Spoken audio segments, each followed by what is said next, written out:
त्रिपाठी जी, मुद्दा महाराष्ट्र में सिर्फ मुख्यमंत्री का नहीं है, मुद्दा नैरेटिव का भी है, मुद्दा ब्रांड का भी है। ये सब चीजें दांव पर लगी हुई हैं इस चुनाव में, खास करके लोकसभा के चुनाव के 4 महीने बाद कुछ चुनाव हो तो लोग कहें चलिए चुनाव रोज होते रहते हैं, लेकिन इस चुनाव में स्टेक्स इतने हाई क्यों हैं? क्या नैरेटिव बटेंगे तो कटेंगे ने बिल्कुल मिटा दिया, जाति जनगणना और संविधान खतरे में है? एक तो ये सवाल, और दूसरा सवाल, क्या ब्रांड नरेंद्र मोदी और ब्रांड राहुल गांधी के बीच की ये लड़ाई है? तो निश्चित तौर पर नवका जी, और मुझे लगता है कि इस चुनाव का सबसे बड़ा मैसेज यही है, जो अभी भाईजान कौन होगा इस पर बड़ी लंबी बहस हो गई, लेकिन क्या ये सच नहीं है कि समाजवादी पार्टी के प्रत्याशी को ऐसे व्यक्ति के पास जाना पड़ा जो हेट स्पीच में गिरफ्तार हो चुका है, जो मौलाना जिस तरह की बातें करता रहा उसके लिए उसको गिरफ्तार किया गया? क्या ये सच नहीं है कि कांग्रेस के राष्ट्रीय अध्यक्ष मल्लिकार्जुन खड़गे ये बयान देते रहे कि अगर नरेंद्र मोदी सत्ता में आएगा तो सनातन धर्म का बड़ा एकदम ध्वजा उनकी लहराने लगेगी? क्या ये सच नहीं कि डीएमके के लोग लगातार ये कहते रहे, प्रियांक खड़गे भी उस बात को आगे बढ़ाते रहे कि सनातन डेंगू है, मलेरिया है, एड्स है, HIV है, पता नहीं उसको क्यों नहीं लोग बात करते? और सबसे बड़ी जो बात है कि जो 2024 के लोकसभा चुनाव में राहुल गांधी इन कमांड दिख रहे थे, लग रहा था पूरे देश में लड़ रहे हैं, लगता है कि इसे थक गए, हांफने लगे हैं। और मैं तो इस बात को लेकर थोड़ा सा, मुझे लगता है शायद ये कांग्रेस के भीतर से क्या आवाज आ रही होगी, लेकिन क्या वायनाड के ऑफिशियल MP के आने के बाद अनऑफिशियल MP के खिलाफ भी कुछ बातें उठेंगी? अगर महाराष्ट्र झारखंड ये कांग्रेस की अगुवाई वाला या कहें कि जो गठजोड़ है वो हारा, तो राहुल गांधी के नेतृत्व पर बड़ा सवाल उठेगा, क्योंकि नरेंद्र मोदी तो पिछले 25 साल से लगातार जो ऑफिस में है, चाहे मुख्यमंत्री के तौर पर या प्रधानमंत्री के तौर पर, उनका जो ट्रैक रिकॉर्ड है और आज की तारीख में जहां खड़े हैं उनका दूसरा ट्रैक रिकॉर्ड है, राहुल गांधी का एकदम दूसरा है। 24 ने एक उम्मीद दी थी, हरियाणा ने जलेबी फीकी कर दी। हरियाणा की जलेबी अब लड्डू में तब्दील होगी कि नहीं होगी इंडिया अलायंस में?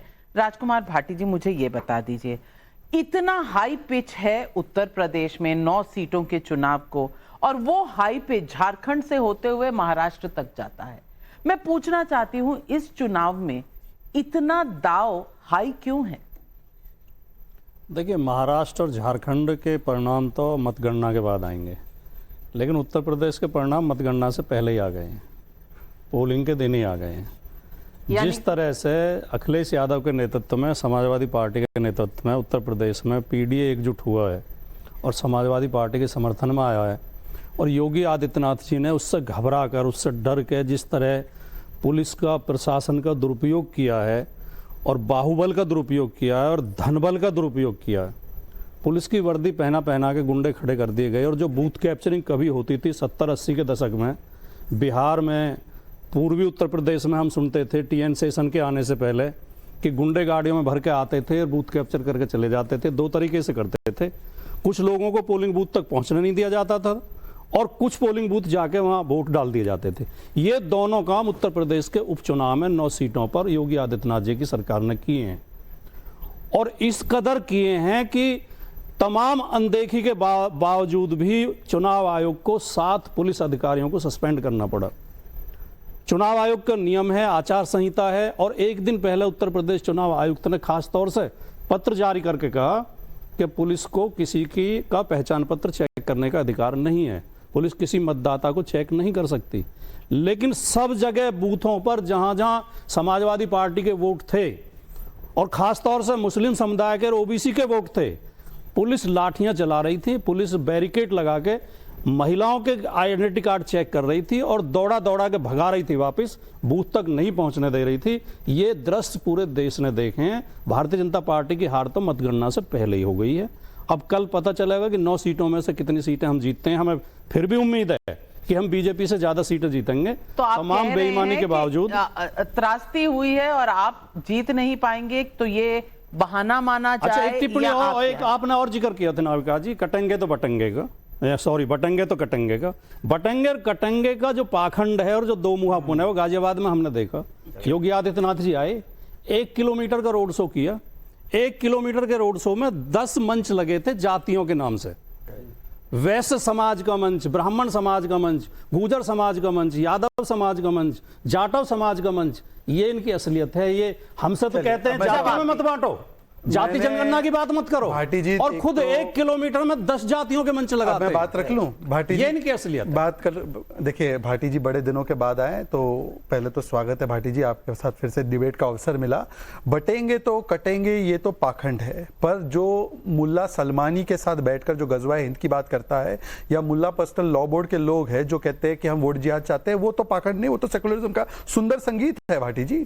अबू आजमी जो बोल रहा था कि मुसलमानों 4-5 और सीट आ जाए तो आपको कोई खतरा नहीं है, मतलब हिंदू समाज को धमकी दे रहे, वो तो सुंदर सेक्युलरिज्म का नहीं संगीत है। और मठाधीश को बांटेंगे काटेंगे का पोस्टर डालना ये भी सुंदर संगीत है। मठाधीश माफिया होता है, मौलवी तो बहुत अच्छे होते हैं सारे, वो कहना ये भी तो सुंदर संगीत है। राम मंदिर को बेकार कहना, राम मंदिर प्राण प्रतिष्ठा नाच गाना, ये सब ठीक है। अच्छा आप तो कह रहे हैं ना पीडीए में कहीं आपके प्रवक्ता कहते हैं ए फॉर जो है अगड़ा होता है। भाटी जी बता दीजिए 9 सीटों में कितने सो कॉल्ड अगड़ों को आपने टिकट दे दिया, जरा गिना दीजिए। और आपने बाकी सारी चीज देखी। देखिए ऐसा है, कुछ हमारे फैक्ट चेकर क्लिप कटवा है, वो आधी क्लिप काट कर, क्लिप कटवा मतलब कटवा क्लिप होती है। मैं और किसी चीज की बात नेशनल टेलीविजन पर भाषा का नाविका जी, नियंत्रण मैं भाषा केस मुझ पर मैं हो। अपने शब्दों को जानबूझ के चूज करके बोल रहा हूँ। चैनल ना किशोर तिवारी जी के आरोपों नहीं, का नाविका प्लीज, नाविका प्लीज, किया नाविका ये जाए। गलत है। नाविका एक सेकंड, ये गलत है, ये गलत तरीका है। मैंने क्लिप के कटुए होने की बात की, मैंने कोई ऐसा शब्द, मैंने कोई असंवैधानिक बात नहीं बोली है। मुझे लगता है कि किसी के मन में क्या है, मैं उसके लिए जिम्मेदार नहीं। झांकी रही भावना जैसी दिखे सब कुछ वैसी ही वैसी। अब देख लीजिए प्लीज नाविका, ये तरीका ठीक नहीं है। नहीं, चलिए। क्लिप कटुआ में क्या गड़बड़? क्लिप जो काटता है वो, इसमें क्या है? मैंने आपत्ति की क्योंकि नेशनल टेलीविजन पर नाविका जी- चैनल इसकी रिस्पॉन्सिबिलिटी नहीं ले सकता। अरे भाई नाविका जी, मैं अपने शब्दों की रिस्पॉन्सिबिलिटी ले रहा हूं ना। मठाधीश काटेंगे तो बहुत अच्छा शब्द है, और मैं कह रहा हूं क्लिप का कटुआ है तो कोई बहुत उसमें आपत्ति हो रही। चलिए एनीवेज मैं आगे बढ़ता हूं उस बात से। मीरापुर की घटना में जिस प्रकार से क्लिप को काट कर प्रस्तुत किया गया, जिस प्रकार से मुरादाबाद में फैक्ट्स को काट कर प्रस्तुत किया गया, पर जिस बेटी को बटने पर काटा गया करहल में, उनके बारे में एक शब्द राजकुमार भाटी ने नहीं बोला। सुन लीजिए एक मिनट, बीच में मत बोलिए, बीच में मत बोलिए please. Vivek ji, Vivek ji please, please Vivek ji बीच में नहीं, आप नहीं बोले। आप पुलिस राजकुमार भाटी जी राजकुमार जवाब भाटी जी, एक दोनों पे सेकंड, टिप्पणी करना एक सेकंड। चाहता हूं। बटेंगे तो कटेंगे का सबसे बड़ा प्रमाण यह है कि हमारी बहन को बांटा गया तो हमारी बहन काटी गई। नवाब यादव ने पीडीए से आने वाली बच्ची का बलात्कार किया, आप उसके पक्ष में खड़े रहे, इसीलिए आप ये सब यहां पर बातें करना छोड़ दीजिए और बताइए उन बेटियों के लिए क्या स्टैंड है आपका। अखिलेश जी गए मिलने, करल की बेटी से मिलने गए? राजकुमार भाटी जी जवाब दीजिए, और मैं कुछ वाक्य पढ़ना चाहती हूं। कई बार हमने देखा है सर्वे जो कहता है वैसा नहीं होता, जनता बदलाव चाहती है, ये स्टेटमेंट आया। काउंटिंग में गड़बड़ी का शक है, वोटों की चोरी का शक है, सरकारी तंत्र के दुरुपयोग का आरोप है, कार्यकर्ताओं को काउंटिंग सेंटर्स पर डटने का संदेश है, वोटों की निगरानी की अपील है, कैंडिडेट जीत के सर्टिफिकेट के साथ ही लौटें, निष्पक्ष काउंटिंग हुई तो 9 की 9 जीतेंगे। ये तमाम जो स्टेटमेंट्स हैं अखिलेश यादव जी के, क्या ये कहीं हार तो नहीं एडमिट कर रहे? पहली बात तो जो शहजाद भाई ने सवाल उठाया, करहल में एक बेटी की बहुत दर्दनाक हत्या हुई है, उस पर हमें बहुत सबको दुख है, कोई भी इंसान होगा सबको दुख होगा।